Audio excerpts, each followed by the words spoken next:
Hi,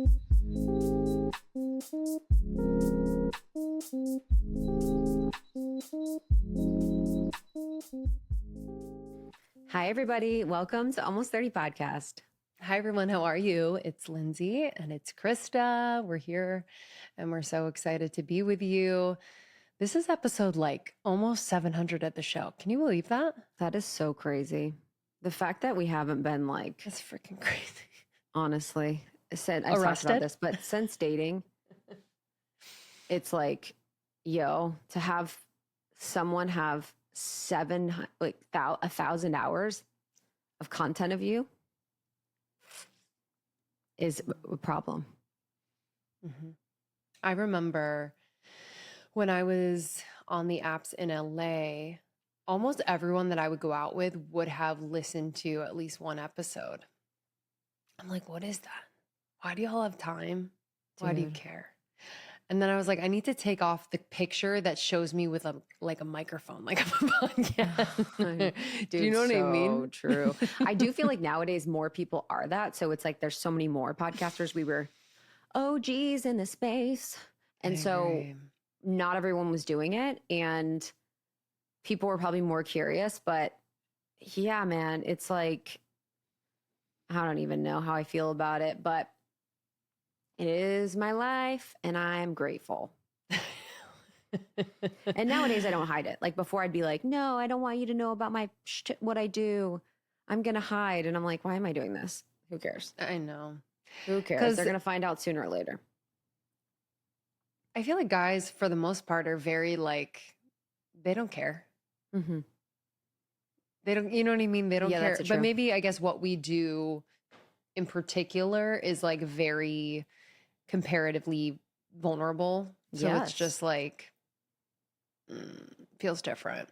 Very vulnerable. I mean, yeah, you listen to one episode and you're like, wow, now I know that you were in this relationship and you did this. And then you did, and it's like, whoa, that's like first date information, or like third date information you're getting earlier. And you're getting like me talking to my friends about it or me kind of processing it, me in real time. Like, I don't know, whatever. Anyways, Completely. I'm excited to talk about human design today because I've been meaning to tell you guys, I've still DM with a lot of you. I broke this news on Jordan's podcast, Balance Blonde. But you guys, I'm a generator. Okay. When Jenna, Zoe, came on almost 30, literally 7 years ago, one of my dearest friends, we put in my birthday as 3/9 the year. And that in Europe is September 3rd, but in the States is March 9th. Oh my. So we thought I was a projector for a long time. And I honestly just didn't check. I was just kind of out of it. Like all my friends, I just kind of let them be in their own geniuses and I just live in my own world. I don't want to get too involved in like their genius. So did you not feel like a projector at any point? I felt like I was a superior projector. I honestly had a supremacy about me where I was like, I'm a projector that's hacked the system and has a lot of energy. Like I literally was like, oh, you guys just aren't projecting right because I actually have so much energy and I'm doing all of the things. And you guys are just like I'm just like a superior projector. But I would be with my friends all the time and they'd be like, this isn't normal. Like you are not a normal projector, the way you have energy. Like even when I was in Hawaii last year around this time, I was with my friends and it was up at like 7 a.m. and I was like going around the neighborhood doing something. And they're like, this isn't like a normal thing. Like the type of energy that I have is so crazy. So anyways, I'm a generator. I'm a 3/5, the great life experimenter. And now I'm living my life in a different way. And it actually feels really good because I feel like I've given myself permission to have all the energy and to be the like sparkly whatever version. But I do miss the projector vibe. I did have a little bit of I think the birdie in the tree example that Jenna always said, I was always like, yes, I'm above everybody. So I had this idea that I was like above everybody. My friends are projectors. Like, I don't even know, man. But yeah, guys, I'm coming out of the closet. I'm a generator. So all my generator fam, hit me up. You're just a normie generator. Dude, literally, I'm just on the battery of life. I'm just charging everyone. Literally, as an empath, I'm like, that couldn't be, I'm just giving everyone my energy all day. Well, I just remember, like, what I always remember about projectors is the need for like a 4 hour workday and like the need for a nap. Yes. And I think at one point, like, I think it was probably your adrenals, but like you definitely needed naps more often. So I was like totally projector thing. No, 100%. No, people will message me and they'll be But like, "Oh my God, you're my projector yeah, it totally makes expander." sense. Da da da da. I'm like, I've been lying.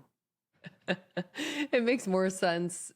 More it more so makes sense that you need to expend all of your energy throughout the day, like to the point, and same with me, where like I need to be lit up doing the things, and then at the end of the day, it should feel kind of like a blissful exhaustion of like, oh yeah, this today was just so fulfilling. I'm spent, and then you recharge fully when you sleep. Yeah, 100%. I like, yeah.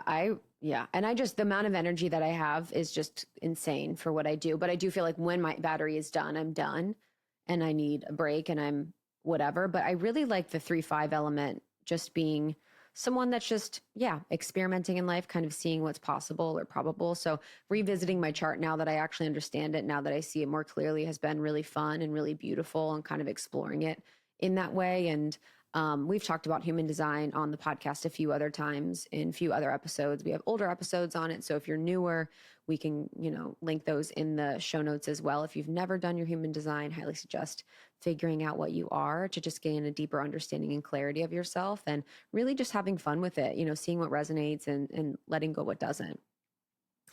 Yeah. Erin Claire Jones, we actually did an event with her in New York years and years ago, like years ago. It's been so long. We're all very different people now, it feels like. But she's just a wealth of wisdom around human design, and she founded Human Design Blueprint as well. And you can get your own blueprint. So this is something that Krista and I got years ago, and I've actually given it as a gift many times over. And basically, you have like a 75-page book of your specific design, and just helping you with everything from decision making to how you are in relationships, to how you find your purpose, to, I mean, so much more. It's really, really thorough, and it's something that I reference just quite often as a reminder. I think, we can all kind of lose the plot sometimes. So to remember why, say, I'm like really frustrated, like what could be happening? What could I be looking at rather than just being frustrated? What is this signaling? So go to humandesignblueprint.com/almost30 and you'll get 10% off. And with that, you'll get also really special like video diaries from Kristen and I breaking down parts of our chart, which we felt like would be really helpful for you all. How we leverage this for dating, for motherhood, for how we design our business, and so much more. But in this conversation, What was that link again? humandesignblueprint.com/almost30. And you guys get 10% off your 75-page human design blueprint, which is insane. It tells you so much information. And then, yeah, Lindsay and I did really fun videos, especially me as a generator now. I've got a lot of shit to share about how I've been using my blueprint and my chart in a different way. So I'm excited for you guys to check that out. humandesignblueprint.com/almost30. And this conversation is a really good one to come back to after you've gotten your blueprint. So Erin does a really good job in this conversation of briefly breaking down each human design, each profile. We walk through the strategies and the authorities just so we can kind of ground ourselves in this, because I know a lot of you out there are coming to human design for the first time. Not to feel shame about. I feel like there's so many ways in which we can get to know ourselves out there that it can be overwhelming. So if you're just finding human design, amazing. So we walk through that, and then we're walking through, we use both of our charts at points, and some of Erin's chart just as examples to walk through how best to make decisions, for example, or how best to move through emotions, or how to work with our emotions, how best to navigate opportunities. Are we someone that needs to wait for an opportunity, or wait until basically magnetize it to us? Or are we someone that goes and gets opportunities or make ourselves seen for an opportunity to present itself? So it's a really dynamic conversation. Erin is also pregnant, so she is also talking about motherhood as well. It's been interesting to kind of bring human design into motherhood, get to know your child and their human design, which is really fascinating. But I love this conversation. I love learning more about my chart, my human design. I feel like it's never ending. And I'm really excited for you to listen. So again, it's humandesignblueprint.com/almost 30. You're going to get 10% off. It's super affordable. It's an incredible gift. And I'm excited for you all to get your charts. Please DM us. I want to know what your human design is, Yes. the full thing. I'm a manifesting generator, a 5/1 manifesting generator, emotional authority. What's your authority? I think sacral. Yeah, I think so too. I think mine's the best one. I forget. Yeah, it's the highest one. Yeah, the highest one. Exactly. Again, I like to know things, but I don't want to be put in a box. I don't want to be, so I don't want to Mhm. be, I don't know. What's that about me? Well, I think it's also the part of you that just like doesn't like to be told Yes. what to do or like and also you're ever changing. And I think human design is like a beautiful, Oh, it's amazing. Like it's accurate thing, stunning. Oh, so accurate. Yes. but I also think that if we like live and die by things, then, it can Totally. become a little. I do think getting the blueprint as a gift for people is such a great idea. I love that you're doing that. I want to do that for my sister. I'm going to do that for my best friend Mhm. from home because they don't really know about human design. So for people that are looking for guidance and clarity in life, I think it's such a beautiful thing. People want like a little bit of reassurance. And I think when we think about, ourselves in the world, it can be really helpful to use it as a way to articulate our gifts and our skills and abilities. And I think that's such an underrated thing in life is being able to articulate what you're good at. And that's why I really love it. So the blueprint's so baller for that. So humandesignblueprint.com/almost 30 for 10% off. It's 75 pages and it has bonuses from Lindsey and I, which is so incredible. So thank you, Erin, for doing that with us. Thank you for coming on Almost 30. So glad to have you. All right, y'all. Thanks for listening. We appreciate you. Enjoy this episode. Share with a friend. If you loved it, be sure to subscribe to the show, and we'll see you on the other side. Love you guys. Bye. Wouldn't it be cool if you could wake up and know whether you are in a fat burning mode or a carb burning mode? Well, now you can. And I am like totally blown away by this little product that fits in the palm of my hand. It's a device that measures your metabolism through your breath. And on the app, it lets you know if you're burning fat or carbs, and it'll give you tailored guidance to improve your nutrition, workout, sleep, and even stress management. I've been blown away. I'm usually overwhelmed by something like this where I'm like, oh, how can I incorporate this into my life, into my everyday? So easy. First thing I do in the morning, grab my little Lumen and I breathe into it and I get my data, I get my direction. All you need to do is breathe into it. First thing.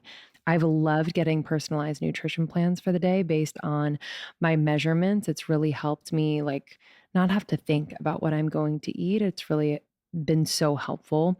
And I felt more energy. I've just felt less less of that like afternoon slump. I have definitely less glucose spikes, which is amazing. So yeah, I'm just feeling really, really good. And in this postpartum period, that means a lot to me. Sometimes I'll also breathe into the Lumen before and after workouts and meals. So I know exactly what's going on in my body in real time. And then Lumen gives me like more tips to keep me on my game for the day. Your metabolism is incredibly important. It's your body's engine. It's how your body turns the food you eat into fuel that keeps you going. And because your metabolism is at the center of everything your body does, optimal metabolic health translates to a bunch of benefits, including easier weight management, improved energy levels, better fitness results, better sleep. Like I've noticed my sleep is better. sleeping more deeply and for longer periods of time. I've noticed that when I go to the gym, like I just feel more energized. I feel like my recovery time is really good. My body is like very resilient. So I'm just really, yeah, I'm really thankful. I'm loving it.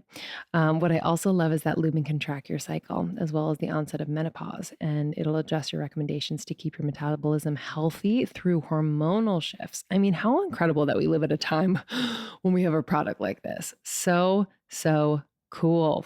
So if you want to take the next step in improving your health, go to lumen.me, lumen.me, and use code almost 30 to get $50 off your Lumen. That is lumen.me, and use the code almost 30 at checkout for $50 off. Thank you, Lumen, for sponsoring this episode. Okay, babes, it is that time of year. Beach trips, pool days, embracing the natural glow of bare skin under the sun. You feel me? I mean, it's what dreams are made of. I want to make sure my skin is healthy, glowing, and ready for every summer moment. That is why I trust Symbiotica's vitamin C to not only enhance my skin, but also boost my immunity, because feeling good from the inside out is key to truly glowing from the inside out. Okay, so if you haven't heard about Symbiotica, y'all, where have you been? I've been taking Symbiotica for a few years now. They're incredible. They are the fastest growing supplement brand, known for its clean, innovative formulas. I love how transparent they are about how and where they source their ingredients. And all of their products are safe, they are effective, and you can just know that you are getting the highest quality products. Also, they're yummy. The best part, they don't contain seed oils, preservatives, or toxins. They're yummy. They come in liposomal form. You're going to love them. So, as I mentioned, I'm taking the liposomal vitamin C from Symbiotica. It's the best vitamin C supplement I've ever taken. I love that it has biotin, which is known as one of nature's most beautifying vitamins. I've noticed that my skin is definitely more radiant. And I really haven't been sick in quite some time. It's been great. So, my immunity is tip top shape.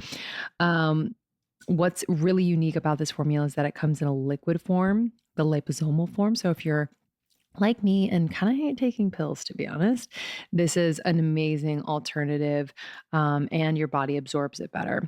So while skin health is very important to me, I can't forget about my brain. So I also take the magnesium L-threonate. This is an innovative form of magnesium that is able to cross the blood-brain barrier. It really supports brain health, mood, immune system function, and overall well-being by increasing the brain levels of magnesium. So important, so important. Also, it has a yummy vanilla cream flavor. So I'll add it to like my morning matcha. It is delish. So you can save up to 20% off site wide with our code almost 30 right now. Just go to symbiotica.com. That's symbiotika.com and use the code almost 30 for 20% off site wide. Okay, I'm so excited to see you in person. I know. I feel like we've been connecting over the last few years online, and also, though not at the same time, just having this similar journey into motherhood, balancing it all, not balancing it all, shifting identities, deaths and rebirths, and all the things. So I'm just so happy to see you in person. Everyone, I'm with Erin Claire Jones. You know her, you love her, but today I really want to. I want to talk about a lot of things. Actually, I think it's going to be more dynamic than maybe uh, people will expect, but I definitely want to get into human design, obviously, but through the lens of many, many things based on our recent experiences as mothers. And I did ask my audience what they wanted to talk about with you, and so many of them wanted to talk about motherhood and human design, Wow. parenthood and human design. Um, I want to catch up with you personally. And I also tapped into our audience's just kind of like questions and goings on, like on their heart right now. A lot of them are navigating friendship changes, big decision making, and more. So we'll get into it. But how are you today? I feel good today. Mm-hmm. Yeah, I think I'm just so happy to be here. Me I think, too. like you said, our journeys have been so parallel, and it's so funny when these moments happen and you just feel pulled closer to a person. And so it's just such a treat to be here. And it does feel like there's a lot to talk I know. about. On and off the podcast. Where Yeah. shall we go? I know we're gonna have lunch after this and do a full on catch up. But I wanted to start with the personal a bit, and we'll flow into human design. But I think just as far as like the identity shift, Yeah. and also still being you, Yeah. it's this weird thing that happens. I think when you are someone as successful as you are, so on purpose as you are, and then stepping into motherhood, yeah, it's everything all at once, both personally and professionally, I can imagine. What's been the hardest thing and what's been the most rewarding thing about this transition? Yeah. I think that it's so easy in moments, like big moments, like, oh, like it's not really going to affect me. Like I'll just keep doing my thing, and that was not the case. Yeah. I think that I think as many moms I know went through like a pretty existential crisis when my daughter was born, because I was just like, what am I doing with my life? And do I want to do any of it anymore? I know. And I think part of what that came from was not that I was not excited about human design, but that like my energy was just so focused elsewhere. And so like the inspiration and motivation that I was so used to was not accessible. And I was part of a mastermind of moms at the time, and it was so useful because literally 4 months postpartum, we were all like, let's just burn it down. And then we're like, we are all saying this. Like maybe Could this be the hormones? there's something happening. So I think that was very confronting because my motivation hasn't really waned over the past 9 years for human design. It's been like really strong. And I think having my daughter really changed that. And then the inspiration came back, but it came back differently. I think that, I don't know what your experience has been, but I love working and I love working and being a mother. But working feels very different in that working is time away from her. And so like I have so much more discernment around how to actually use it and how much of it I want to be committing to work. Yes. And so I think that I'm just constantly navigating like, what do I want work to look like right now?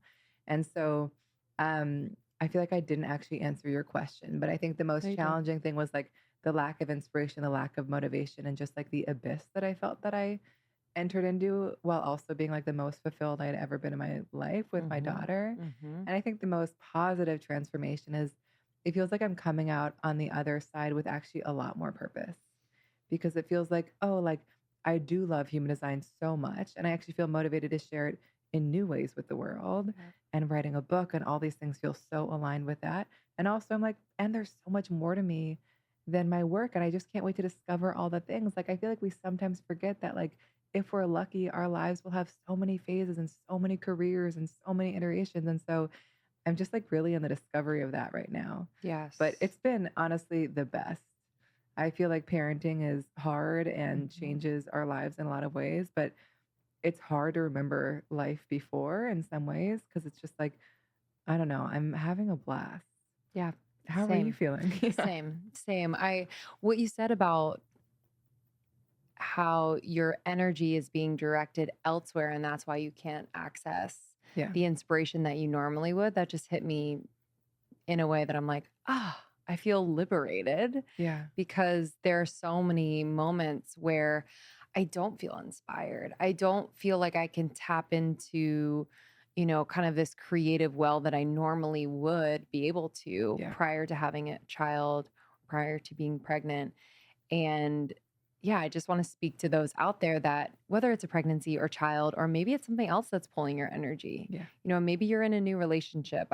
There's so many scenarios in which energy can be pulled for a reason. Yeah. And we have to really give ourselves grace because I think I spent a lot of time beating myself up being like, I did too. You're no longer creative. You can't do this anymore. Like, just being really hard on myself. But I think to your point, life is very long, hopefully. And we'll be able to have so many different deaths and rebirths and iterations of what we do. Like you, I'm excited for that. I was just thinking the other day how in our 20s, like we're really conditioned. I hope this is changing, but I was really conditioned to like pick the thing that we're going to do for the rest of our lives. And and really get it all figured out Yeah. so early before our brain is even like fully developed. And I don't know. I just think now, like hearing you speak about this, like there's so much excitement in the uncertainty. And I think that's like, I wish I had that when I was in my 20s. Me too. Yeah. Yeah. There was just like so much pressure to be like, what is the thing? And then I just feel like I talk to people that are in their 40s, 50s, 60s, 70s, and I hear their careers and I'm like, oh my God, you did know. that. And then you did that. And then you did Yes. that. And it's like, we can be so many things. Mm-hmm. And I think that, yeah, similar to you, I think that feels actually very exciting. Mm-hmm. But also similar to you, I beat myself up so much for the lack of inspiration. I felt like something was wrong Yeah. with me and I was like totally done. Yep. And so I feel excited for future children and future postpartum periods to be like, this is okay. Yeah. You know, this is like, my energy is not going to be available for this right now in the way that I've Totally. always expected. How has your human design been helpful in navigating just this new territory of motherhood? I got a ton of questions. We'll go into listener questions later, but we can bring in this like piece of motherhood and human design. Yeah. Mainly on the mother's experience part. We'll bring in the children later, but you know, navigating energy management, decision making, you know, how to navigate rest and Yeah. how did you navigate personally? I think that human design was so helpful for me in Yeah. ways that like I felt like I began to engage with my design in ways I never had before. I think I'm a projector. For those that are unfamiliar with human design, this is so much about not being a consistent doer, energy ebbing and flowing, really needing support and like needing a lot of space and time alone. I think that I gave myself that permission from the get-go with my daughter, being like, I don't have any energy. Like, I need help right now. And like, I need to lay Yes. down. And like, I mean, we've had childcare, which has been a real blessing, but like, I would text my neighbors. I'd be like, Judy, please come over. Love. Please help me. And like, and they're like, we would love to. You know, I'm so blessed Yes. with amazing neighbors. But I think that because of knowing my design, I think I felt a lot of permission to ask for help from the beginning and to feel no guilt around that. And also to give myself permission to like go spend time alone. That was hard for me to do. I remember going to my first Pilates class and being like, this is okay. And like, I need space and time alone. That's like so in my design in every part. And then I think actually probably the thing that's been changing the most, which we talked about briefly before recording, is that so much of being a projector is not working in a typical 9 to 5 way. It's really honoring the ebbs and flows of your energy and not getting lost in this need to be constantly productive and doing. Yeah. And as much as I really had integrated that understanding prior to having my daughter, it's like in a whole new way now. I'm just like on fire about like, why do we work 40-hour weeks? Like, why do we think we should work this much? And so like, I'm in this really interesting moment in my life where I actually have more on my plate than probably ever before with a book due and a business and just a lot going on. And I'm like, and I want to work less than ever before. Yeah. And I know that I can because I know working more hours does not make me more productive. And like, there's another way to do it. And so I think I'm really embracing the projector ebb and flow and efficiency in a way that I never have fully allowed myself to do before. And I think having my daughter inspire that. How do you, especially with your partner too, how do you kind of like with his design and kind of the now family unit design, did it change different? Did it just fortify itself even stronger between you two? It's so funny. I was listening to a class this morning on what happens in families with human design. Yeah. Because basically it's like a whole little world of like everything changes. When it's 3, the entire dynamic changes, and then 4, and then 5. And like this is so beyond our individual designs. And I was like, that's just so crazy, you know? And I do feel that, you know, I feel that deeply, but it did feel like it got a lot stronger because it became like a unit. We were like, we are a family in a way that we had never totally felt before. Or because I think we felt so collectively responsible for our daughter. But I think it's been really so wonderful knowing my husband's design because he's a generator and he's just never had a hard time like prioritizing his passions and his excitements. And I think what's been really fun watching him become a dad is that he actually feels more fired up about his passions than ever before. He's like, I'm her dad. Like, I've got to go do my things. And so It's been really fun to watch that because, Love. generators and manifesting generators, like the more fired up you are, the more energy you have for everything in your life.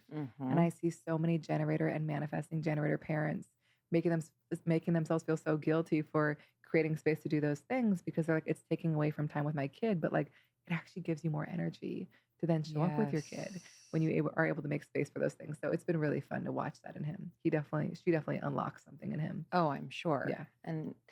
And I've just realized too, in thinking back to my parents and just how their approach was very much, it's all about the kids, very selfless, which I think that generation definitely feels is the best approach. But in looking back, I mean, they never got time to themselves. And I'm kind of seeing the repercussions of that now, and I felt that as a child. I Yeah. definitely felt like I was happy when my parents would like go on a business trip together. I was like, oh, they're Yeah. taking time away. That's probably nice. Like as a little kid, I remember feeling that way. So yeah, just to reiterate that not Yeah. only is it good for you and gives you energy, but it's the child feels it. 100%. I know. I remember I had a similar experience growing up. My parents really gave so much to us, but I remember being like, we don't spend much time with like their friends. And like after my sister and I left, their like life kind of exploded. Wow. Not in a negative way. In a good in way. a way that like they had friends, you know what I mean? Totally. And like they built all these amazing communities. And I was like, could it have happened at once? I know. And like It could have. yeah, I Totally. think hopefully yes. I know. Especially given our lives, that like I feel like community is actually more important Yes. than ever as a I parent. agree with that. But it's so true. Yeah. Yeah. Okay, let's pull up a little bit because there are people, I got questions around what is human design? Right. Some people are not going to know. So I do want to do a little 101 Yeah. before we get into the granular and the specifics of everything. So what is human design? And also, how did you find this modality Yes. and study? So human design is a system based on your time, date, and place of birth that reveals how you are uniquely wired to operate in every area of your life, whether it's how you build a business, how you work, how you parent, how you cultivate friendships, how you make decisions. It really gives you a roadmap to finding your unique flow. And I feel like so often in life we get stuck because we're trying to emulate how someone else has done things, thinking it's the path for us too. And I think human design is such a permission slip and such a liberating tool to be like, oh, it's different for me. And like this isn't working because like that's not how I meant to do things. Yes. And human design is so specific. You don't look at two charts and you're like, oh, you have the same chart. Like every chart is so unique. And I would say the part that I love most about human design is how practical it is. I think it gives us so much juicy self-knowledge, and that is paired with very practical tools to put all that knowledge into action and actually transform our lives. And I think so often we get inundated with information and then we're like, okay, now what? And I think human design does such a beautiful job of like letting us know what to do with it. Yes. I don't think I ever could have predicted that I would have spent 9 years of my life teaching and sharing human design, but here I am, and I have, because life unfolds in mysterious and magical ways. But I was introduced to human design in 2015 in New York City, where we are now. I went to a friend's gathering and I sat next to a stranger, and he asked to read my human design chart. And I was like, tell me everything. I was 25. I was like, give me the juice. Yes. And he gave me the most insightful, accurate, and confronting reading I'd ever received. Insightful in that I felt like he gave words to my experience in a way that no one else ever had, even me. Confronting in that I was not living my design and I had never felt permission to. And he ended that conversation by saying, Erin, I think you're meant to do this, and invited me in to study and build a business with him.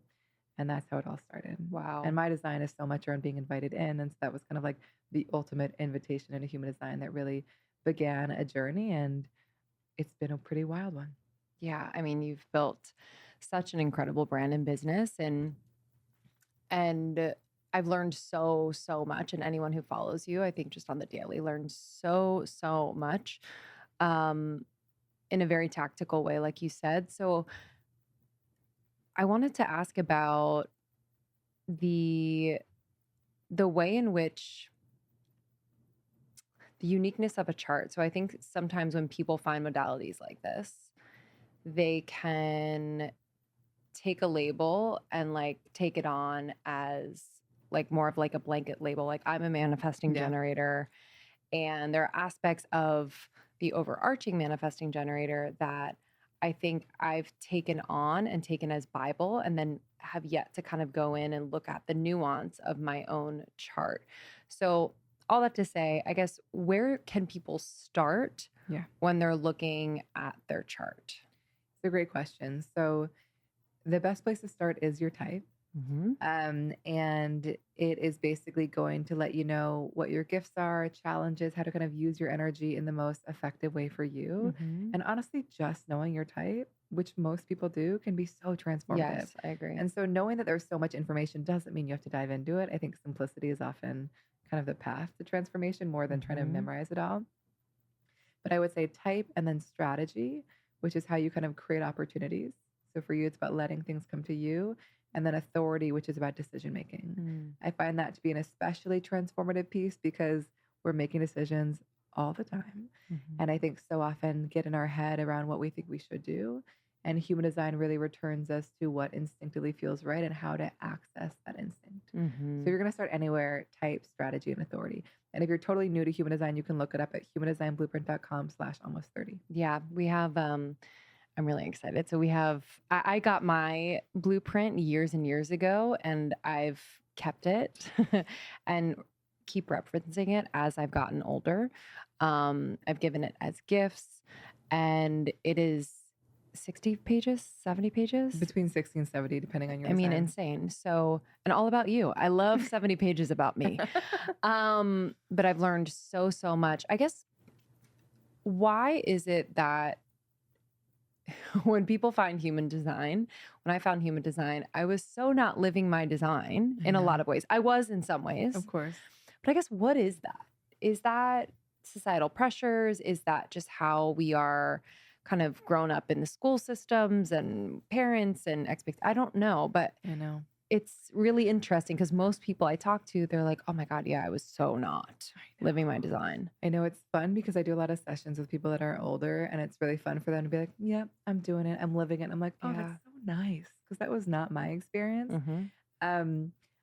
I don't know exactly why it is. I do just feel like there's a lot of pressure to be a thing that we're not, because Yeah. it's not, it's so for every type. You know, I'm a projector trying to be a manifesting generator. You might be a manifesting Mhm. generator trying to be a manifester. Like, it's just, I think we so often don't give ourselves permission to like be who we are. And one thing I have noticed in sessions with people is that I'll speak about one of their specific gifts, Yeah. and they're like, no, everybody has that gift. They like recognize it, but they don't really like own it. And so human design is just a reminder that like, no, that's actually very distinct to you, and like it's really Mm. worth leaning into. And so I feel like people actually know these things about themselves, and it feels familiar, but they've kind of talked themselves out of trusting them, Yes. you know? And I know that Yes. I did that for sure. And I also think that there are aspects of what work for me that I view as, well, that's not hard enough. That's too easy. Or, Exactly. the fact that I need to be lit up by what I'm doing is counter to what I was told when I was younger, which was work hard, sacrifice, struggle, and then you'll get the thing. Yeah. And so it confused me that it could feel good. It could light me up, even though I was pursuing something that made me happy. But the way in which I was doing it was push, reach, desperation. I need this. Please choose me Yes. type of energy. I know. And I think human design reveals a way of doing things that is often way more sustainable and just feels better. Yeah. Like I've sat with people that like have successful businesses, and they're just like, it's been so horrific getting there. And I think when they learn their design, they're like, oh, I just was not honoring any of that. Yeah. And so I feel like it lets us know like how to do things in a way that actually feels good. Can we review the designs really course, the quickly and types. just give like a little Yep. subtext of each one of them? So we have manifesting generators, projectors, reflectors, manifestors. This is the type piece. Every type has a strategy. So that type also falls within there, or that category. So I'll start with manifesting generators like you. Manifesting generators are multi-passionate doers, people that have such tremendous energy and excitement and enthusiasm when they are genuinely excited by what they're doing. Mm-hmm. They often have the capacity to pursue multiple interests and be many things at once. They might feel a little bit bored if every day looks the same. It's important to keep things fresh and new and exciting. Mm-hmm. Their careers tend to look pretty nonlinear. They're not really people that are like, I found a job and I stuck with it. It's like, I did this and then I tried this and then it became this. And even with the podcast, like it's probably going to just keep becoming as you keep becoming. Yes. Manifesting generators are very fast and really good at kind of finding the fastest way to make something happen. But one thing I always remind them of is to not expect others to keep up or do as much as you Mm. because you might be disappointed. And then the last piece that I'll share is that you're meant to be very magnetic. You aren't really meant to chase after a thing like you shared you have done in the past, Yes. as many have. You're really meant to kind of let things show up in your world and spark your gut. And that kind of spark in your gut is the signal to go pursue and make that thing happen. Mm-hmm. How does that all feel to you? I mean, it's very, very accurate. And I think and to this day, there are times when I push. Yeah, of And course. times when I try to force something, and my non-self is frustration, Frustration. right? And that holds true, where I get frustrated with myself, with circumstances, with people. But it's taken me to, first of all, not ride the waves of my emotion, ride the wave, but also wait until I'm in a neutral place. And Yes. I found that when I'm in that place, I feel that magnetism. I feel that like lean Mhm. back. That feels so good. And then I'm able to see much more clearly rather than trying to look, if that makes sense. It's like there's a difference between like seeing and like looking for Yes. the thing. So it's been a powerful, powerful shift. Yeah, and it's an interesting dance because manifesting generators are such doers and they have so much capacity, and yet they're meant to be so receptive in the way that things actually emerge in their life. Yes. And their body is the tool to let them know, like, do I genuinely have the energy for that thing? Like, does it feel right in my gut? And you're talking about Mhm. additional nuance where for you, then you've got to sleep on it and feel into it, which is not true for all manifesting generators, Right. but true for some. And also just to speak to your point, every type has a signal that reveals when they're on or off track. And these are just very simple signposts to keep you aligned. So for generators and manifesting generators, when you're on track, it's like a deep sense of satisfaction and Yes. fulfillment. Like you drop into bed at the end of the day and you're like, I'm spent in the most like delicious, satisfying Mhm. way. And when you're off track, which is inevitable, it's frustration. And when frustration starts to emerge constantly or consistently, it's really an invitation to be like, is the way that I'm doing this really the right way for me? Right. Then we have generators who are very similar in so many ways. Also natural doers, have all this natural enthusiasm, kind of light up a room when they're excited. They are different in that they're not necessarily non-linear, multi-passionate people. They might enjoy kind of diving deep into one thing and then the next. They Mm. often enjoy approaching things in a really kind of steadfast, step-by-step, more linear way. I will say that I know many generators that do many things, but they find a little bit more success kind of diving in deep into one at a time.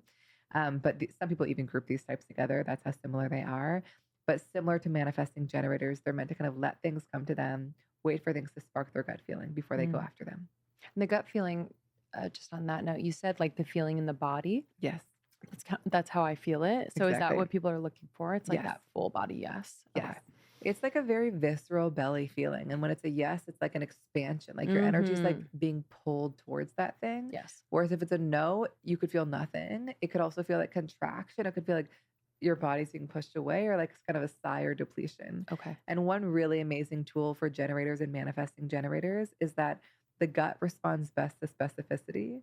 So if I was to ask you a really open-ended question, like, where do you want to go for dinner? Or honestly, what do you want to do next in your life? You might just be like, I know, literally. please stop. And the possibilities are endless. But if I was to ask you, like, do you want to keep doing the podcast? Like, do you want to write a book? Do you want to, go out for dinner, cook at home? Like, that is a way that speaks straight to your gut and actually helps you kind of bypass the endless possibility of the mind and kind of get you into the feeling of like, does that feel right or not? Yes. Yeah. I know. I have to update everyone in my life that You is do. how You do. I have before. I have with my husband and with Krista, but it bears reminding because it's such an important piece because It is.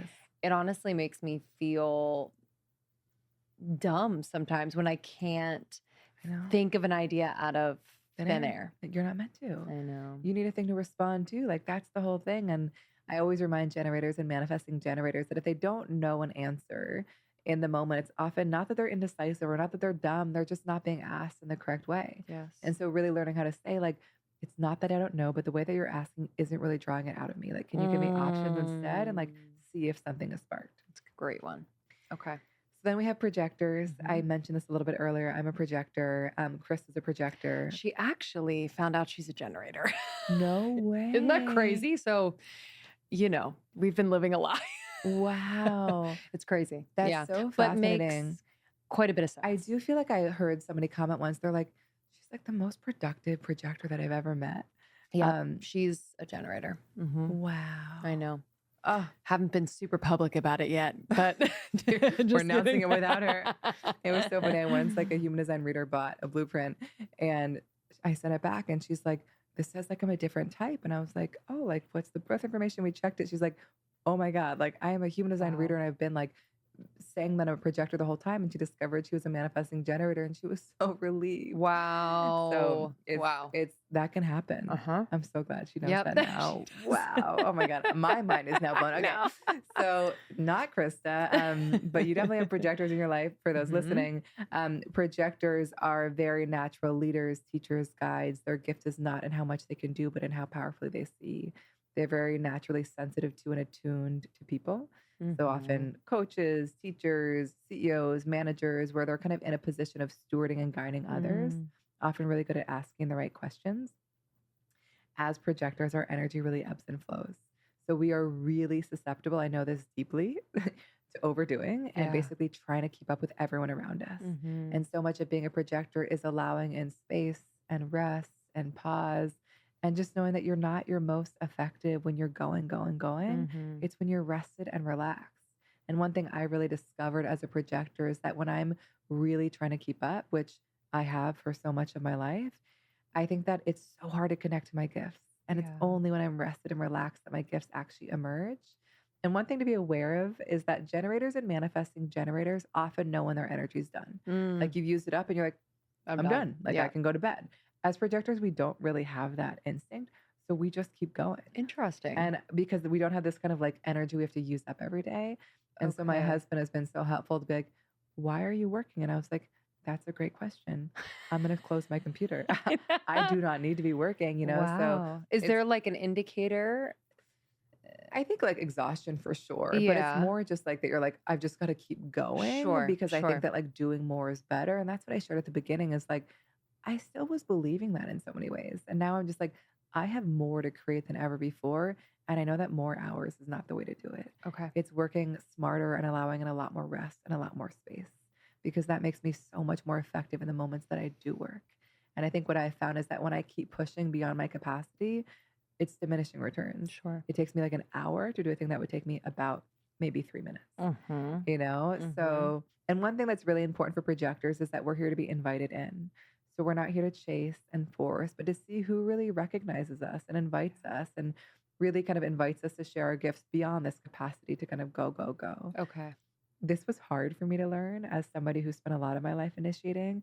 And it's been the most revelatory thing in every area of my life in that I just like don't feel a need to be understood by people. And I like don't try to be seen by them anymore.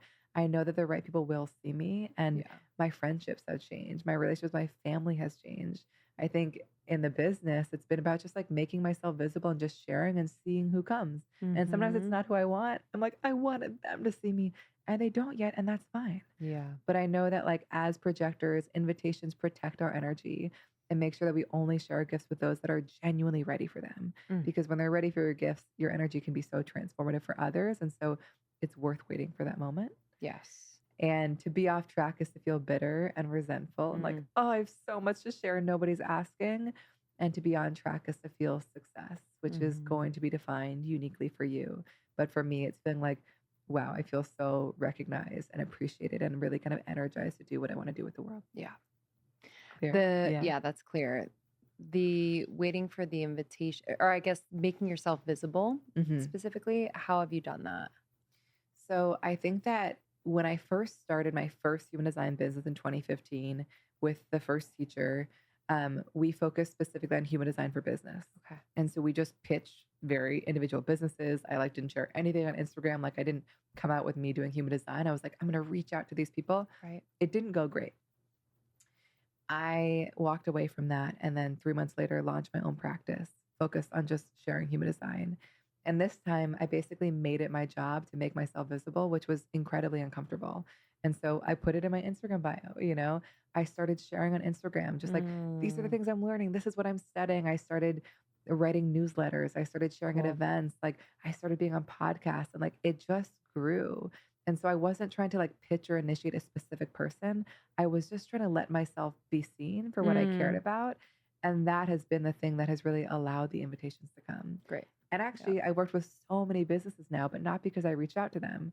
And it's actually very funny. I did not realize this until writing my book, and somebody on my team reminded me, is that I have applied for one job in my life, my first job out of college, and like Mm-hmm. as an adult. Mm-hmm. And every other job and opportunity has come about through an invitation. I've never submitted another resume. Wow. And I was like, Powerful. that was before I discovered human design. But it's just like, it's often how it works as a projector. Somebody's like, hey, you would be great at this. Will you do this thing? And like, it just happens that way. Mm-hmm. Yeah. No, thanks Yeah. for those examples. Because I feel like some people are like, wait, how do What does that I, actually mean? yeah, put myself out there? Yeah. Okay. Next. What is Maverick's design? He's an MG. Okay. Cool. Oh, Yeah. fun. Okay. 3 So, MGs in a house. wow. What Yeah. a special thing to share. I know. I Okay. know. Um, Different profiles, but yeah. yeah, but Mhm. nice to share that. Mhm. You guys will not be disappointed by each other's Yes. speed and enthusiasm. You all got it. So then we've got manifestors. Manifestors are I asked because so many of my friends have manifestor kids. Really? Yeah, I feel like there was like that a the huge new wave wave? of them. Yeah, I think Wow. like maybe it was like 2 years ago. No, sorry, like 5 Interesting. years ago. I feel Wow. like all my friends now have manifesting generator kids. Interesting. Um, Okay.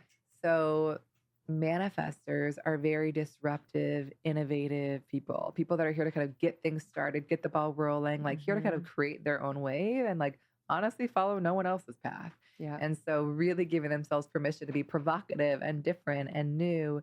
And they often have a lot more energy at the beginning of a project than at the end. So really Mhm. they're good at like getting things off the ground and then handing it off and freeing their energy for the next thing to initiate. Love that.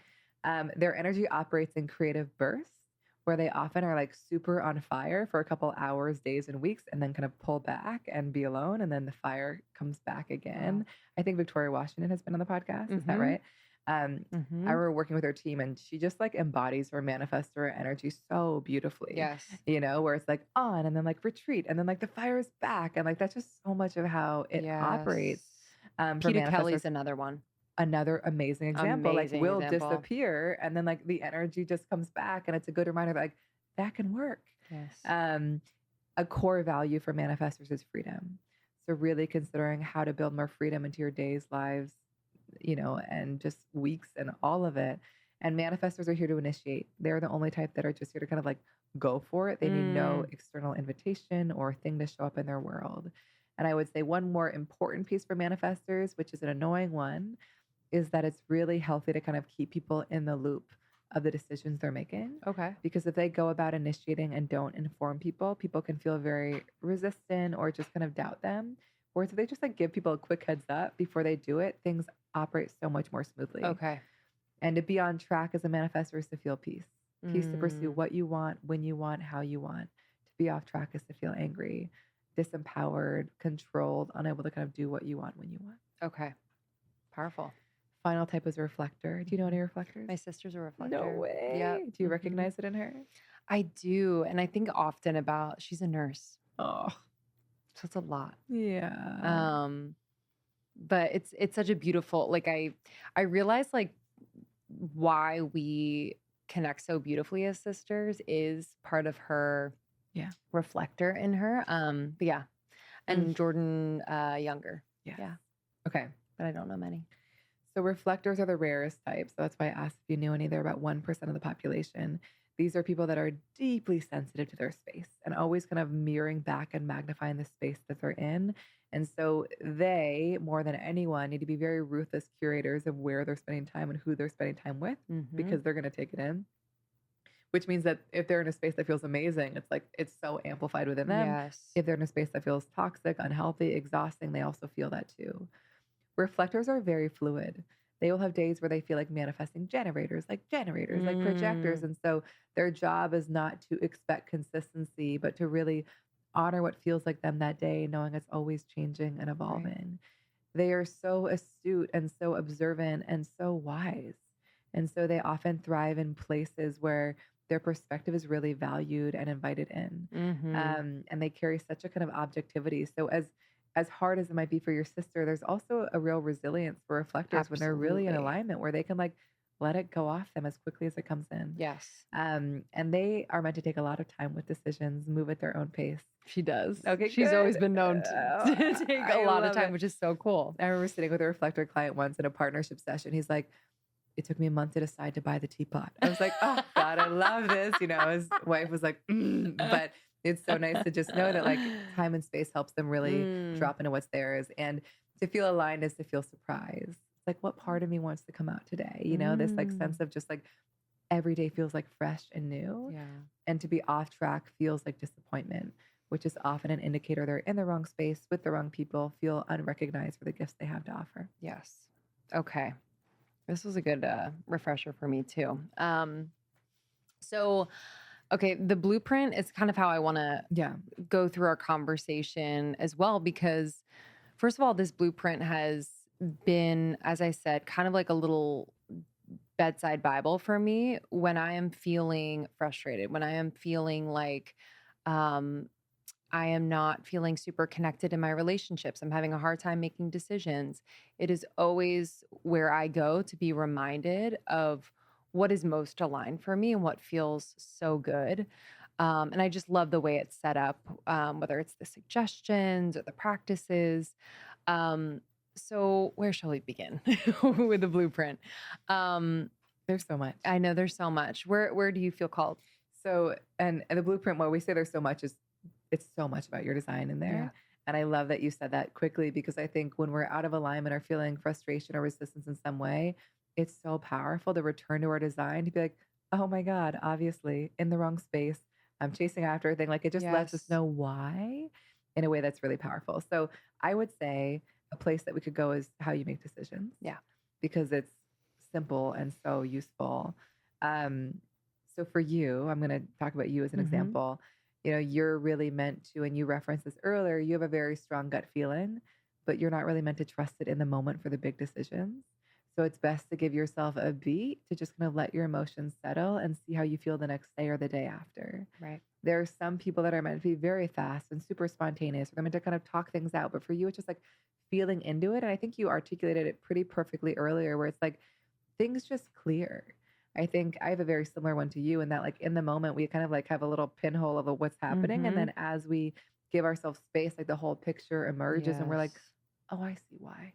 And so I would say for you, always giving yourself a day, 2 or 3 before you make a big decision. And I will, What aspect of the chart? It's called the authority. The authority. The Okay. inner authority. There are 7 possibilities. And I'm so that's one. emotional. And you're emotional, also known as wait for clarity. I'm the same. Great. So we're 2 different types, but we share the same authority.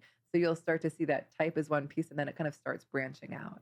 Whereas some people, like I said, trust their gut in the moment, talk things out, like have to give themselves a full month. So everyone's way of reaching clarity is really different. Knowing my inner authority has been so helpful in my text life because I so feel that. because, and I was talking to Krista about this the other day, and I called her about how I should respond to a text because she's like, well, how are you feeling about it right now? And I was like, I'm frustrated. I'm angry. I'm pissed. I just want to be direct and not soft and whatever. And I realized in that moment, because I could feel like kind of the frustration and anger, I was like, oh, right. Like I'm up here on the emotional wave. Yeah. I need to wait until I come down a little bit till I'm feeling a bit more neutral about the situation. Yeah. So that has been how I've approached anytime I feel activated by a text message where I'm like, I don't respond until I feel really neutral about this. Almost, not that I don't care, but almost.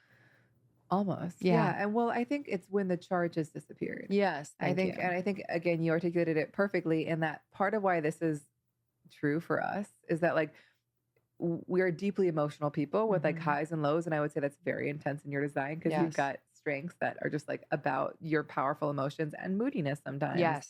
And the key is to not make a decision when you're on a high or a low because it's so colored by your emotions. On a high, we can say yes to everything. On a low, it's like, I don't want any of it. And I don't know about you, but I often will say yes on a high and wake up the next day being like, why did I commit to that thing? And now I have to like bow out. And so giving ourselves that buffer time lets the emotions settle, lets the charge disappear, lets us see things so much more clearly. Okay. Yeah. And the other inner authorities, just to touch on those. So it's emotional. So that's emotional or wait for clarity is to give yourself a beat before you say Yeah. yes. If your authority is sacral, also known as trust your gut, it's trusting your gut instinct in the moment. If your authority is splenic, also known as tune into your intuition, it's trusting your intuition in the moment. Okay. Gut is like a very visceral belly feeling that responds to those specific questions. Intuition is like a whisper, Like a quiet knowing. knowing. Exactly. Like Yeah. it disappears as quickly as it comes. You cannot predict when it will arrive. These Okay. people, unlike you and I, are meant to be super spontaneous. And they Got it. often need space away from other people because they can be so easily impacted by our emotions, our feelings. And so time and space helps them connect to what's actually their own. Okay. There are some people that have ego, which is also called tune into your willpower.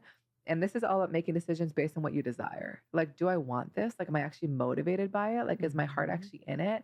And the idea is that when their heart is in it, like nobody can stop them. They will like just like bulldoze to make the thing happen. So they're not really meant to make any decisions they're kind of half-hearted or unmotivated by. Okay. If your authority is self-projected or talk it out, you're meant to talk decisions out with people that you trust, not to seek advice from them, but to see what truth comes out of your mouth. Like you might be like, I don't know. And then you talk it out and you ask a question and like you say it and you're like, oh, I totally know. What have I been doing? So giving themselves that space. 2 more. I know it's a lot of words for those that are new. No, this is good. Then we also have mental, also called be in the right space and talk it out. They also are meant to talk things out, but in different spaces that feel good, like their favorite cafe, their favorite park, their living room with different people, because different people will pull out different parts of them. So they've kind of got to go through that process. And then finally, reflectors are meant to give themselves a full 28 to 30 days before they make a big decision, because it basically helps them disentangle what's theirs from what's not. And then like it just lands. Like they just usually wake up one day and they're like, I just know. And so it's waiting for that moment. And I will say that like I know it can feel annoying to wait as somebody that has that as my authority, but I've just learned it's always worth it. It's always worth it. You know, because then I just end up committing to the right things. And so whatever your authority is, I do find that like making the right commitments from the outset ends up saving us so much time and energy. And I have talked to so many clients who will sit down with me and they're like, Erin, I've decided to leave my job. I've decided to leave this relationship. And I'm like, okay, great. Like, when did you know it wasn't right for you? And they're like, from the minute I entered it. But like, we just so often convince ourselves out of what we know to be true. And so our authority is such a way to be like, am I really trusting my instinct in this decision? And am I really going through the process I need to kind of reach the clarity that I need to have? Yeah. And just on the emotional piece, like when we are having those intense emotions, it's not that you can't trust your emotions, because I just want to make that distinction. It's just that you don't want to be making decisions From them. when it's heightened. Yeah. Exactly. It's like the emotions are part of you. And like for you and Yes. I, and for you especially, it's like, it's just like part of the dance. And I would say Yeah. your emotions are like, for you, the thing that makes you like such a powerful communicator and performer. And like, you just like, you can move people like with your Yeah. words and what you're feeling. And like, it's such an extraordinary gift. So that's a great distinction. Like this is when it comes to accessing clarity about a thing. Clarity. It's Yeah. because there's so much powerful emotion to just like let it settle before you say yes. And I think I was addicted to like doing things from that emotional state. Like it kind of it's like thrilling at times. Yeah. But you're right. The come down is real when you realize that it's not really aligned. Totally. And it's also, I think, a big lesson for those without authority is like just to feel your feelings. It's like Yeah. knowing that like, you know, for me, I'll have a day where I'm like feeling amazing. And then I wake up the next day and I'm like low and there's actually not a reason. It's I just like, know. I just got to be in it. And my partner's really learned that where it's like, be in your low, like I'll see you on the other side. And that's been really helpful. And then also one thing to just be aware of as you hear all these different authorities is if you look up a partner or a kid, you might start to discover like, we're really different. You might be somebody who needs time like you and I, and then you're married or partnered with somebody who's spontaneous in their decisions. Yes. So I find that a lot of relationships can experience friction simply because they make decisions differently and they want each other to be the same. And when they understand their differences, they're like, oh, we're just different. Nothing's wrong Yes. here. Yes. Sean and I are both emotional. So Jared and I are different. He's just like, I know. I'm like, I don't yet. Give me a moment, and it's been really helpful to know that. Yes. Yeah. This episode is brought to you by BetterHelp. BetterHelp, baby. We all carry around different stressors, big and small. I don't know about you, but sometimes it takes me by surprise what I don't realize that I am carrying. And usually I keep it bottled up, for a little bit. And honestly, for so many of us, if we keep this bottled up over time, these stressors, these thoughts, these feelings, these emotions around very intense experiences, it's going to start to affect us negatively, physically, mentally, emotionally. So I really found my therapy sessions to be so integral in integrating these feelings, emotions, and experiences. This is a safe space to get things off your chest, And if you're someone who needs to get things off their chest, if you're looking to start therapy, I have just recommended BetterHelp to so many people. You are ready. I know it's hard. It's hard to make time. It's hard to think about how am I going to pay for this consistently. Y'all, therapy has been the greatest investment I've ever made in myself, and I continue to do so. I will for as long as I can, for as long as I live, hopefully. If you're thinking of starting therapy again, give BetterHelp a try. It's entirely online, designed to be convenient, flexible, and suited to your schedule. All you have to do is fill out a brief questionnaire to get matched with a licensed therapist, and you can switch therapists at any time for no additional charge. So get it off your chest with BetterHelp. Visit betterhelp.com/almost30 today to get 10% off your first month. That's betterhelp.com/almost30. Wouldn't it be cool if you could wake up and know whether you are in a fat burning mode or a carb burning mode? Well, now you can. And I am totally blown away by this little product that fits in the palm of my hand. It's a device that measures your metabolism through your breath. And on the app, it lets you know if you're burning fat or carbs, and it'll give you tailored guidance to improve your nutrition, workout, sleep, and even stress management. I've been blown away. I'm usually overwhelmed by something like this where I'm like, oh, how can I incorporate this into my life, into my everyday? So easy. First thing I do in the morning, grab my little Lumen and I breathe into it, and I get my data, I get my direction. All you need to do is breathe into it. First thing. I've loved getting personalized nutrition plans for the day based on my measurements. It's really helped me not have to think about what I'm going to eat. It's really been so helpful. And I've felt more energy. I've just felt less less of that afternoon slump. I have definitely less glucose spikes, which is amazing. So yeah, I'm just feeling really, really good. And in this postpartum period, that means a lot to me. Sometimes I'll also breathe into the Lumen before and after workouts and meals, so I know exactly what's going on in my body in real time. And then Lumen gives me more tips to keep me on my game for the day. Your metabolism is incredibly important. It's your body's engine. It's how your body turns the food you eat into fuel that keeps you going. And because your metabolism is at the center of everything your body does, optimal metabolic health translates to a bunch of benefits, including easier weight management, improved energy levels, better fitness results, better sleep. I've noticed my sleep is better, sleeping more deeply, and for longer periods of time. I've noticed that when I go to the gym, I just feel more energized. I feel like my recovery time is really good. My body is very resilient. So I'm just really, I'm really thankful. I'm loving it. What I also love is that Lumen can track your cycle as well as the onset of menopause, and it'll adjust your recommendations to keep your metabolism healthy through hormonal shifts. I mean, how incredible that we live at a time when we have a product like this. So cool. So if you want to take the next step in improving your health, go to lumen.me, lumen.me, and use code almost30 to get $50 off your Lumen. That is lumen.me, and use the code almost30 at checkout for $50 off. Thank you, Lumen, for sponsoring this episode. So in human design, there are 12 different profiles, and we can maybe briefly go through each number rather than Sure. each profile just to give people a taste. But let me talk about yours first. So profile is probably one of my favorite parts of human design because it's so widely applicable. It speaks to how to align with our purpose, but also how to market our work with the world, how to cultivate relationships, our needs in relationships. It's just like so useful. Mm-hmm. The 5, and this will be true for anyone with a 5. So if you look up your design and you see that you're a 3-5 or a 5-1 or a 5-2 or a 2-5, this is true for you.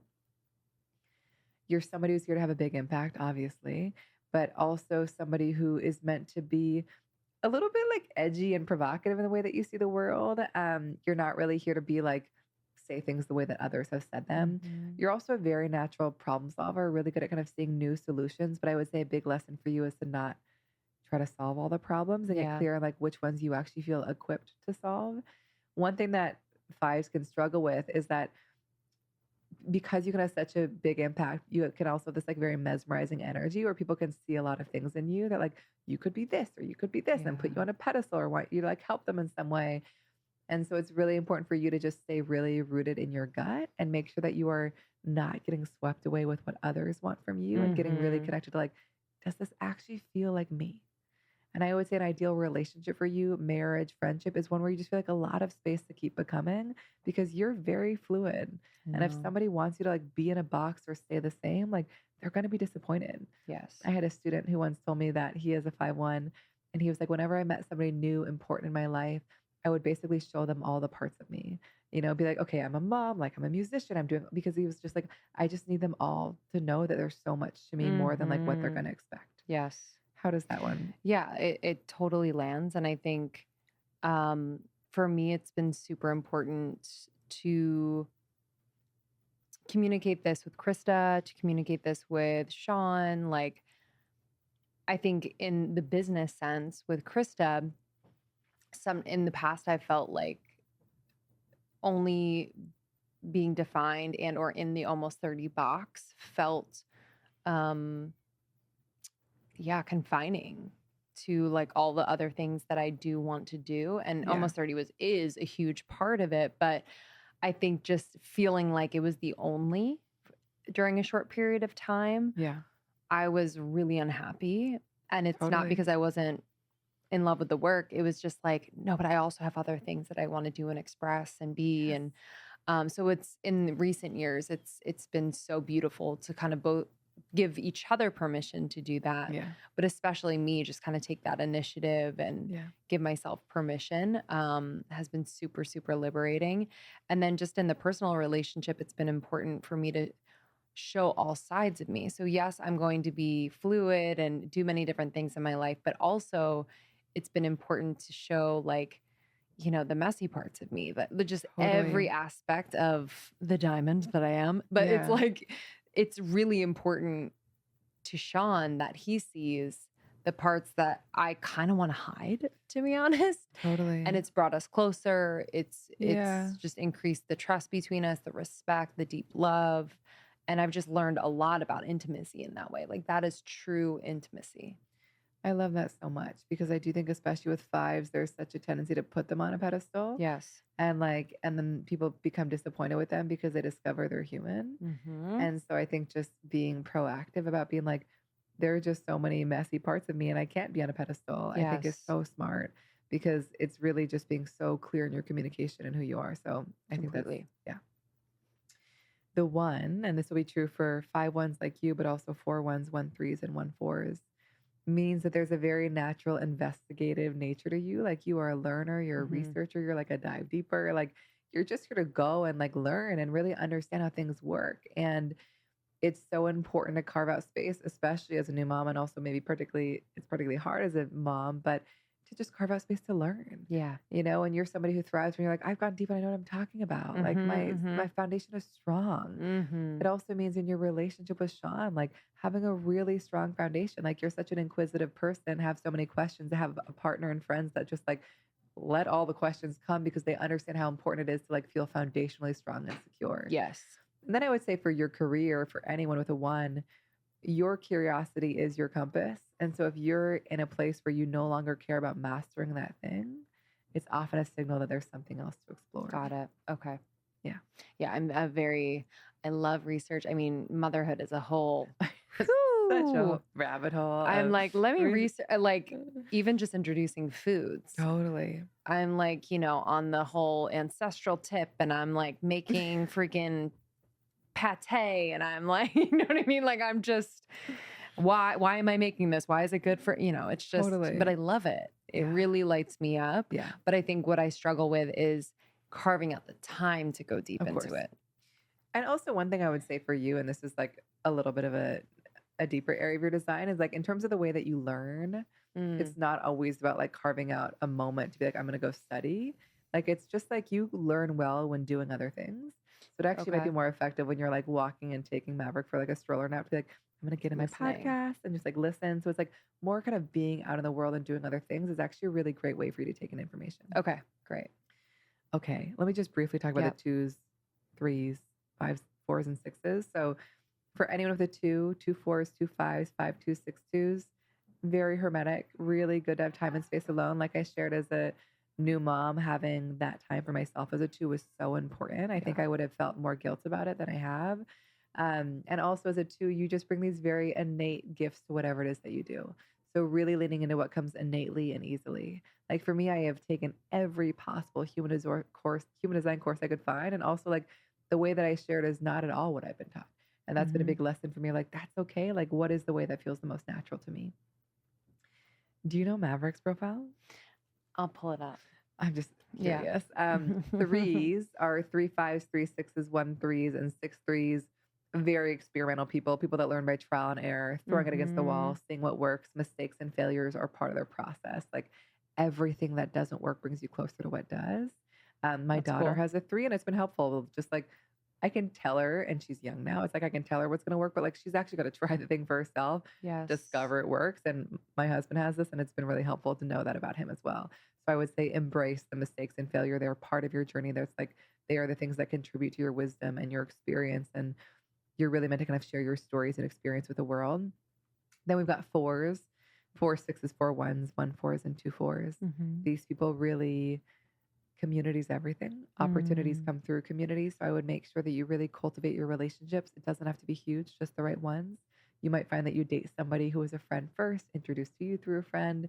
It's healthy to work with people that you really want to be friends with. If you're launching something new, let your friends know first. Or will often be your first clients. And then finally, 6s, 6 3s, 6 2s, 3 6s, and 4 6s. I'm a 6 2, and I think this has been helpful in parenting as well. 6s are Maverick is 6 3, by the way. So he's an experimentation, basically, like really intense moment right now. Obviously, he's like getting to know the world. Yeah. But 6s are really cool in that they really have the gift of like carrying a higher perspective. They can like pull back and see things from a higher view. They often feel very sage and wise from a young age. Like I will imagine as he grows older, like you just already feel that, like that there's such an old soul energy to him. Yes. I remember receiving that so much when I was young of just like, you just feel so much older. And so, that's a very 6 energy, but we live our life in 3 phases as 6s. So the first 30 years is trial and error, just figuring it all out and not figuring it all out, just giving yourself permission to like kind of gather experience. Cool.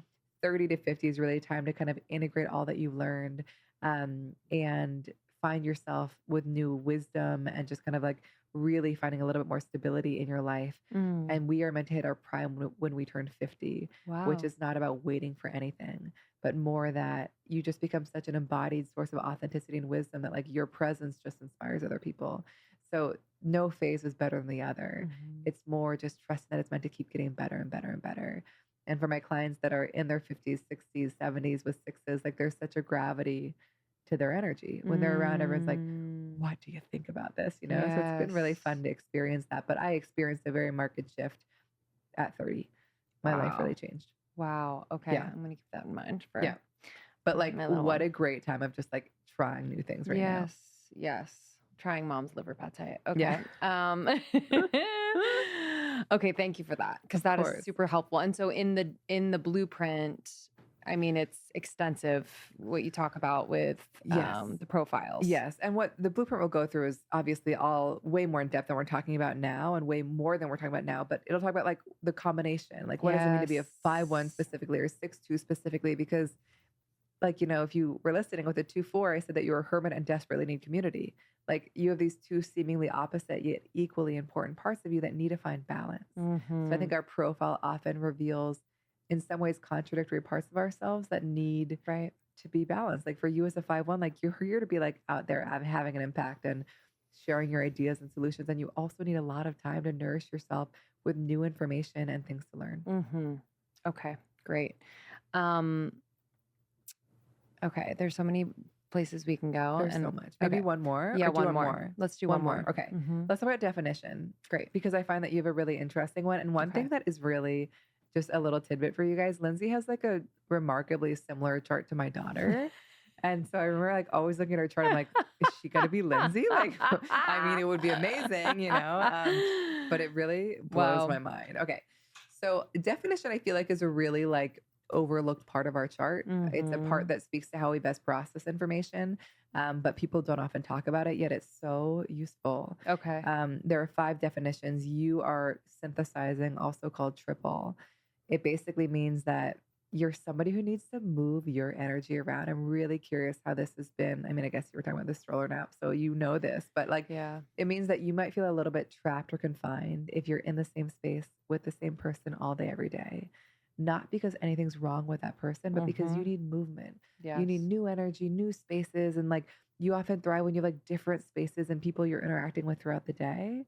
And so integrating movement into your days and life is so important because that just helps you kind of process and access all these different parts of you.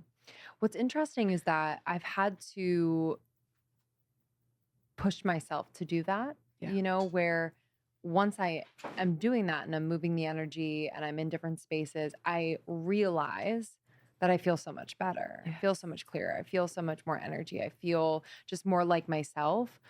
But getting there is interesting for me. And I don't feel know that. what that is. Maybe it's just this new season and feeling like at times kind of exhausted and wanting to Totally. just like be a little homebody hermit. But when I do, I went to like a mom's little coffee meet and greet the other day. And I was like, oh, what's up? Like I am a new person. But getting there, I was like, I don't know if I can do this. I got to feed him. I got to take this and I got to do this. And I'm just tired. And maybe it's not even worth it. I know. So I think it's the mind I know. I that think kind it of is. talks us out of those things that really feel so good. And maybe this is just me specifically, but yeah. I think it's true. And I think that definition is such a beautiful area of our design that when we're feeling stuck or like things aren't really flowing, it's like the piece of our design that we can really turn to. Yeah. I've been like, oh, I've got to go move. And I think that you're right. I think that like I also need to move. And I think that it's a lot. And, you know, I mean, for a long time, but I know for me, especially in the first year of being a mom, it was like leaving the house felt like such a feat every time, Yes. you know, especially if you're breastfeeding often.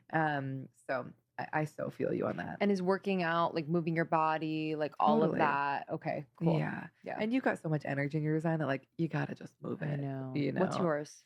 Mine is collaborative, also known as split. And so it's not about like all the different spaces, but more around the fact that if I am feeling stuck, like being in a place and just being around other people's energy is really supportive. Yeah. And so for me, especially in working on a book, like I just like am now working from coffee shops. I don't like talking to anyone. I mean, sometimes, but like headphones on, but like being around other people's energy activates so much within me. And I love working alone and being in my own space, but when it's not flowing, it's been required that. And I find that especially with the book, I've needed that. I have a really hard time working on it from home. There are some people that have single or independent. They're meant to be just very much like in their own flow, doing their own thing. Don't really need to be around others to help them process, and often need to be in relationships and work environments where their independence is honored. It can often be a little bit threatening for partners. Like, why don't you need me in all these ways? But it's because like they often are so self-contained and good, and they're choosing relationships just because like it's uplifting their life in all the ways, but not because they need to be completed by anyone else. Sure. Okay, that's important. Was that all? There are 2 more that are very rare. One is called quadruple, also known as subjective. This is my daughter, which like no way. I know it's like 0.5%. Really? Yeah. Wow. But these people are just like very much meant to do things their way. Oh, You know, okay. it's like they are not meant to be super, and I'm not totally observing it yet. What I do observe is that like she very much knows what she wants. Sure. But they're not meant to be very like flexible or adaptable. Mhm. They're just meant to be like, this is my way. And like they often need like a lot of time to digest. They often have like, don't need to move to all these spaces, but like a few very intimate, strong relationships that they kind of Mhm. cycle in between. But they really kind of need life to form around them in some ways instead of Mhm. like them adapting to life. It's not about expecting others to be like them, but being honored in their process. Okay. So I Cool. will have more to share Yep. soon. And then finally, for reflectors, there's this called objective or none. And it basically is around the fact that there are people that just thrive when they can like sample lots of different energies. They can go be within a team, different teams within a team, then can go be alone. And like there's just a lot of freedom to move around Oh, and feel and kind of recharge when they need. okay. Yeah. Great.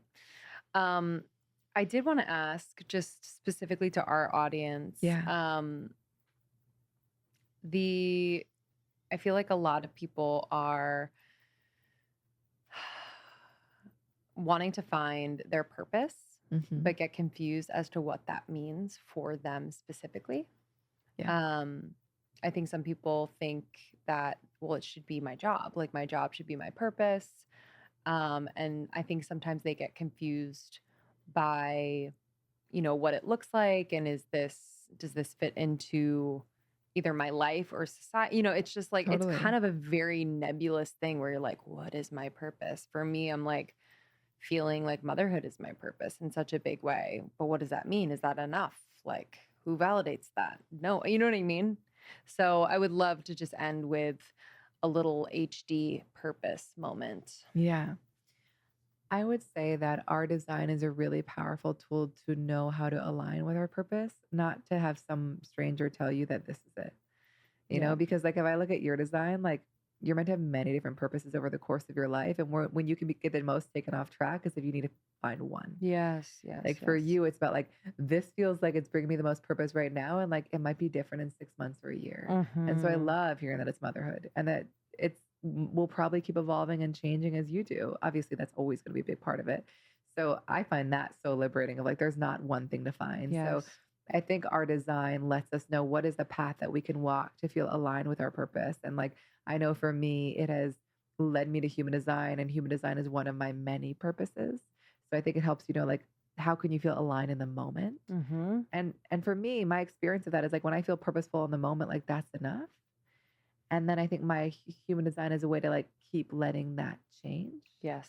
where it's like, Yes. because I feel very similar to you. It's like, I feel so aligned now. I'm like, oh my God, I'm like also her mom. And like, this feels like so much of my life. And so like, it's just going to keep changing. Yes. But I think it helps me know that I'm aligned with it in that moment. But I think purpose is so much more complex than we think. I know. And like, and I don't mean complex. I mean like, it's not one thing and it's not exclusive to work. And like my husband often talks about the fact that like maybe your purpose was like helping this one person across the street. Like maybe that was it. Like we just don't Mm-hmm. even know. But I think if we feel aligned and fulfilled and like having an impact in some way, Yes. whether it's inside or outside of work, then that's enough. Yeah.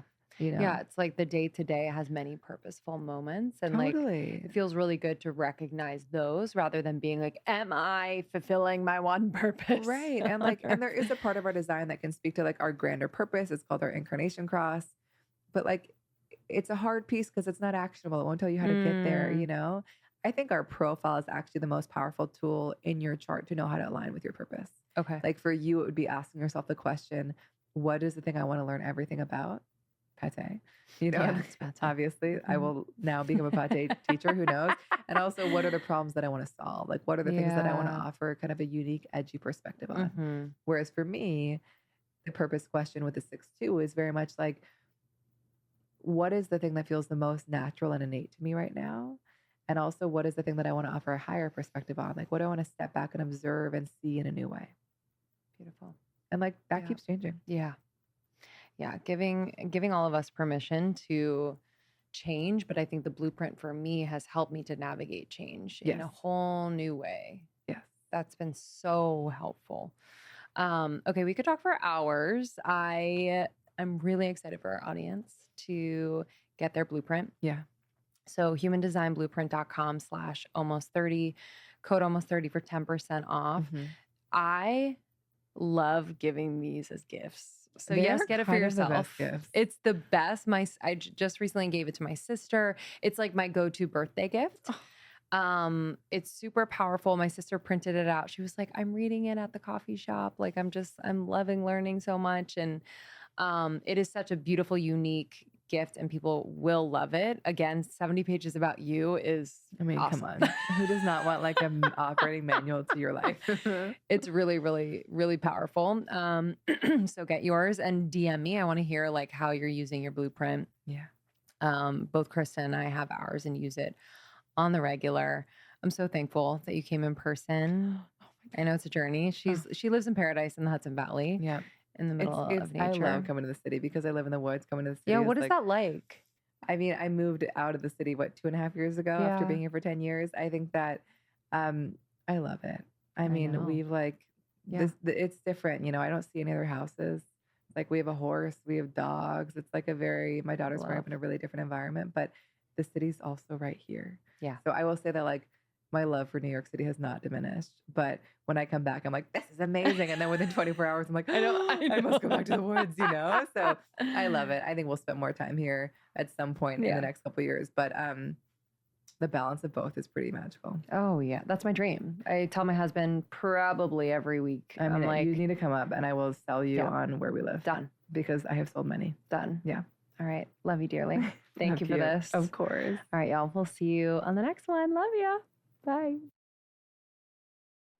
Thank you so much, Erin Claire Jones, for coming on the show. You can find her on Instagram at Erin Claire Jones and Human Design Blueprint on Instagram. And to get 10% off your Human Design Blueprint, you can go to humandesignblueprint.com/almost30. You're going to get special bonuses from me and Krista. We made little video diaries going into our charts and just sharing things we've never shared before about our charts, especially Krista. She is a generator, so you're going to learn things about coming her. out party. So enjoy those. Thank you so much for listening. Thank you, Erin, for coming on the show.